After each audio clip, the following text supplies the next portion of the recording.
Donc, il y a un peu trop de lumière là. Donc, bonjour à tous, aujourd'hui on se retrouve pour une nouvelle vidéo que vous attendez depuis un moment. C'est la vidéo sur la fameuse vidéo sur quelle voiture pour débuter en rallye. Donc c'est une vaste question tout simplement déjà, car il y a plusieurs paramètres qui rentrent en compte. Déjà votre budget, vos connaissances en mécanique et ce que vous voulez faire en fait, si vous voulez vraiment, je veux dire, gagner ou voilà. Donc pour moi le meilleur plan pour débuter c'est déjà une voiture faible coût. Donc qui dit faible coût dit faible coût d'achat, faible coût d'entretien. Et c'est en général une voiture qui pardonne beaucoup plus qu'une voiture vraiment mise au point et qui a déjà fait ses preuves dans une catégorie ou qui a déjà remporté des rallyes. Après ça c'est mon avis personnel, toute cette vidéo sera mon avis personnel et mon ressenti et mon expérience personnelle.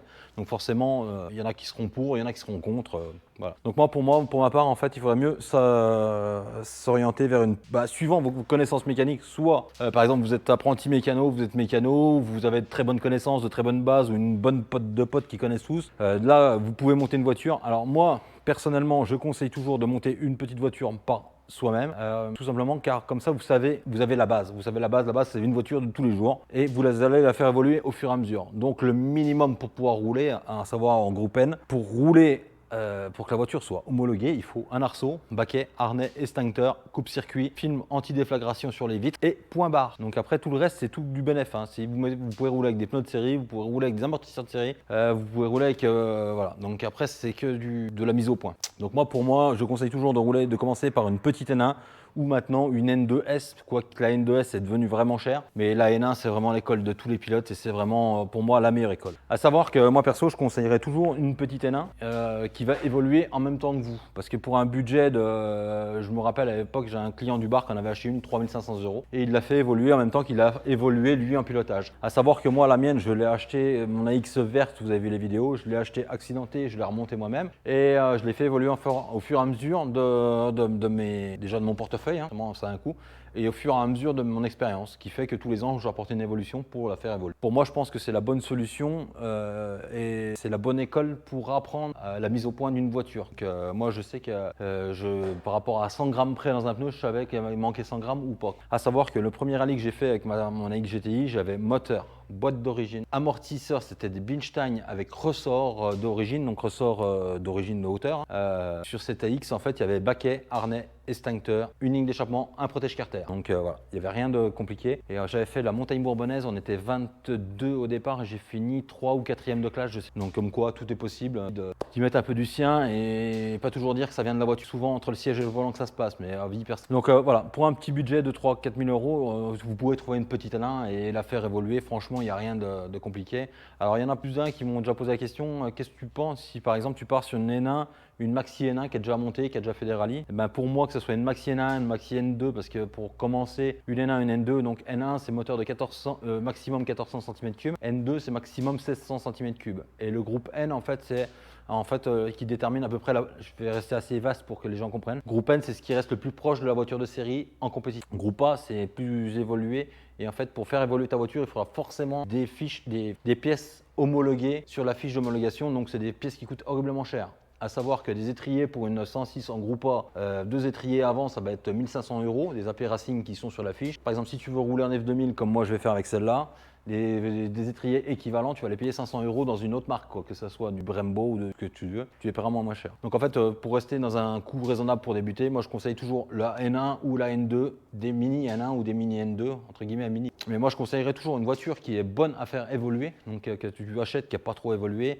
tu sais qu'elle n'a pas été maltraitée, parce que souvent des voitures qui ont fait de la classe, et je connais le truc, hein, j'en ai eu, des voitures qui ont fait la classe, bah forcément elles ont souffert et elles ont des kilomètres de spécial, donc elles sont déjà sûrement sorties. Oui, c'est des voitures qui font des temps, mais les temps c'est pas que la voiture, il y a aussi entre le siège et le volant, et c'est souvent des voitures qui ont beaucoup souffert. Après, ce qu'il faut savoir, c'est que le jour où vous achetez une voiture de rallye, perso moi je vous conseille de l'acheter sortie de parc. Alors on appelle ça sortie de parc, c'est qu'une voiture elle fait le rallye, donc tu vois si la voiture marche ou pas, et tu la prends sortie de parc, sortie de rallye quand elle n'est pas révisée et que tu es sûr que dedans il y a le bon moteur, la bonne boîte de vitesse, parce que malheureusement c'est connu dans le sport automobile, la magouille, je crois que c'est l'un des milieux les plus pourris. Sport automobile, quand tu achètes une voiture de rallye, c'est faut s'attendre à tout. Moi je connais des voitures qui ont gagné des rallyes, qui ont gagné pas mal de rallyes, la voiture a été vendue et le jour où elle était vendue, malheureusement le gars quand il est venu la chercher, c'était pas le bon moteur ni la bonne boîte dedans. Mais ça je le connais très bien, je connais très bien. Je vais pas donner de nom, mais c'est connu et par chez moi c'est très connu. Donc moi je vous conseille sortie de parc. Et encore une fois, si c'est pour débuter, je vous conseille une petite N1, une petite N2 qui va évoluer avec vous, car les budgets sinon ça va s'enflammer pour rien. Et si vous, il faut pas oublier que si par exemple vous mettez 3 ou 4 000 dans une voiture, il vous faut encore 1 000 ou 2 000 euros d'équipement pilote, copilote, donc tout ce qui est combinaison, chaussures, casque, intercom. Après il faut mettre des pneus. Après forcément il vous faudra un véhicule, donc c'est quand même un budget assez énorme. Hein.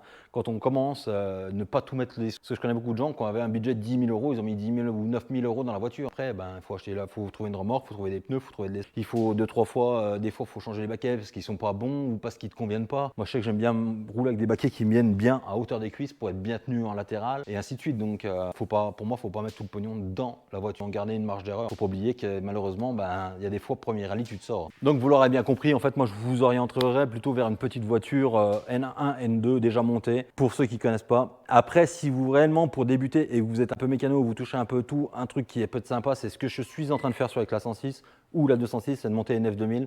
Mais là, encore une fois, vous n'êtes pas obligé de monter une maxi avec un moteur boîte d'enfer, des amortisseurs d'enfer. Vous pouvez monter une voiture pas chère non plus. Mais après, pour aller jouer la gagne, ça va être beaucoup plus compliqué. Et il faut quand même avoir de bonnes notions de mécanique et des bons amis et du savoir, quoi. Donc franchement, pour vous débuter, moi je conseille la 106 N1 AX GTI. C'est vraiment le top en N1. Sinon, en N2, 106 S16 ou Saxo VTS, c'est vraiment le top. Et c'est des voitures qui sont très bonnes et qui apprennent bien, qui vont bien pardonner si vous faites des erreurs de pilotage. Ça, c'est le genre de truc. Il faut encore pas oublier un truc, c'est que de rouler vite sur la route, c'est une chose, mais alors rouler vite en spécial, c'est encore une autre. Parce que je connais beaucoup, oui, moi je roule.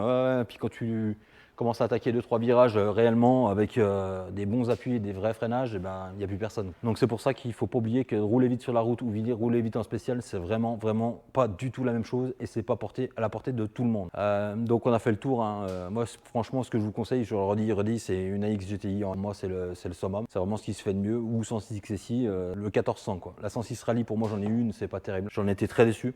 D'ailleurs dans la 106 je remonte un 1400, je remonte pas à 1296. Mais franchement pour débuter, moi je le conseillerais toujours, c'est ce gabarit-là de voiture, même si c'est pas en groupe N, hein, même si vous montez une petite F2000, montez une 106, une AX ou un truc dans le genre, c'est des voitures qui coûtent pas cher, on trouve de la pièce à outrance, c'est pour moi la meilleure école. Et une chose qui est super importante, quand vous achetez une voiture de rallye ou que vous montez une voiture de rallye, que vous débutez, mettez des amortisseurs de début, entre parenthèses. Mettez pas des trucs au top de chez top, des trains au top de chez top, parce que c'est le genre d'amortisseur qui pardonne pas. Il vaut mieux les faire évoluer au fur et à mesure des rallyes que d'avoir une voiture top. Le petit rappel, c'est que ma 106, ceux qui regardent les vidéos depuis un moment, la 106 bleue qui a été verte, c'était une voiture qui était au top, mais c'était une voiture, parce qu'il faut pas oublier que après tu as des voitures qui sont bonnes pour le championnat de France ou la Coupe de France, et c'est pas du tout les mêmes spéciales. Moi je suis en Coupe de France et je fais des rallyes régionaux. Donc c'est des routes qui sont souvent en Bourgogne, Franche-Comté, souvent défoncées et tout ça. Et forcément pour faire la route, de la petite spéciale, petite route nueuse, sale et tout ça, il vous faudra pas les mêmes amortisseurs que par exemple si vous allez faire le rallye du Var. Le rallye du Var, c'est vachement plus roulant. Rien que par chez nous, il y a le rallye des 20 Mâcon, c'est un rallye qui est très roulant. Et cette voiture-là que j'avais, la 106, était très à l'aise sur les très roulants, très rapide. Mais franchement, moi je trouve aucun intérêt parce que c'est des virages en fond de 4, fond de 5 de faire. Et moi je préfère les petites routes bien sinueuses comme par chez nous, comme vous avez pu voir la vidéo embarquée. Si j'y pense, je vous mettrai le lien de la caméra embarquée. Mais la voiture qui sera bien dans le rapide ne sera pas forcément la même que dans les petits régionaux. C'est pour ça que, suivant ce que vous faites, moi je vous conseille de mettre des amortisseurs pas terribles ou d'acheter une voiture avec une caisse à faire évoluer. Une voiture sera beaucoup trop raide et beaucoup trop compliquée à rouler et qui pardonnera rien. Parce que ta voiture, plus elle est raide, sur la pluie, ça va être inroulable. Enfin bref, il y a plein de choses comme ça. C'est comme, il y a plein qui me demandent, ouais, tu mets pas d'autobloc? Bah non, parce que l'autobloc, ça te bouffe des choses. On a déjà pas beaucoup. Donc si on peut éviter d'en faire bouffer. C'est pour ça, l'autre fois, il y en a un par rapport à la 106, je vous parle vite fait. Il y en a qui me demandaient si j'allais la passer en 15 ou en 14. Je la laisse en 14. Ah, c'est juste qui roule en copie. Ça aussi délire. C'est le fils d'un ami à moi que j'ai retrouvé sur TikTok. Je roulais avec son père, en fait. Et là, ils vont faire un rallye avec il va faire un rallye avec son. Et du coup, moi, je reste en 14 tout simplement pour éviter de faire trop peiner le moteur. Parce que ça reste des petits 1400 quand même, faut pas oublier. Et le moins tu les fais peiner, le mieux ce sera. Donc voilà, j'espère que j'aurai répondu à vos questions. Franchement, après chacun fait ce qu'il veut. Mais moi je conseille forcément le 1400, je vous l'ai dit, redit, c'est un moteur qui est trouvable partout, qui est facilement. Voiture assez pour moi, il vaut mieux acheter une bonne N1 à entre 6000 et 7000, pas trop dur, pas trop évolué, qui pardonne beaucoup de choses et la faire évoluer par la suite, que plutôt d'avoir une top qui est déjà rincée, parce qu'il y a des tops qui se sont vendus, moi je connais des tops qui sont vendus 12 000 € en N1 et qui étaient rincés, boîte, moteur, boîte, tout était mort, et le gars il l'a vendu parce qu'elle passait dans les magazines, parce que c'était une voiture qui gagnait. Bah ouais, mais donc c'est pour ça que je vous conseille de prendre une petite N1 qui a pas trop roulé, qui est pas trop, franchement une voiture qui a fait une dizaine de rallyes, et puis sur 5-6 ans, et ben pour moi c'est bon plan. Privilégiez franchement un bon arceau, vous voulez débuter, et un bon lot de bord avec des pièces de rechange et tout ça. Et après, ça sera que du bonheur à faire évoluer, et en même temps, ça sera beaucoup plus simple pour vous de la faire évoluer dans votre sens plutôt que partir d'un truc au top pour la redescendre un peu. Avis perso. Voilà. Donc si la vidéo vous a plu, je vous invite à liker, commenter, partager, et je vous dis à très bientôt. Et surtout, n'oubliez pas, si vous avez des questions, n'hésitez pas à me poser en commentaire, me les poser en commentaire, ou sinon sur Instagram, mais sur Laurent Truck, parce que j'ai mes 2 chaînes YouTube et je suis toujours connecté en Laurent Truck, tandis que sur Hangar 71, j'y suis pas très souvent. Donc si vous avez vraiment une question qui urge, n'hésitez pas à me l'envoyer sur Laurent Truck, Instagram Laurent Truck, ou en commentaire, j'y répondrai le plus vite possible. Sur ça, je vous dis à très bientôt pour une prochaine vidéo. Allez, ciao!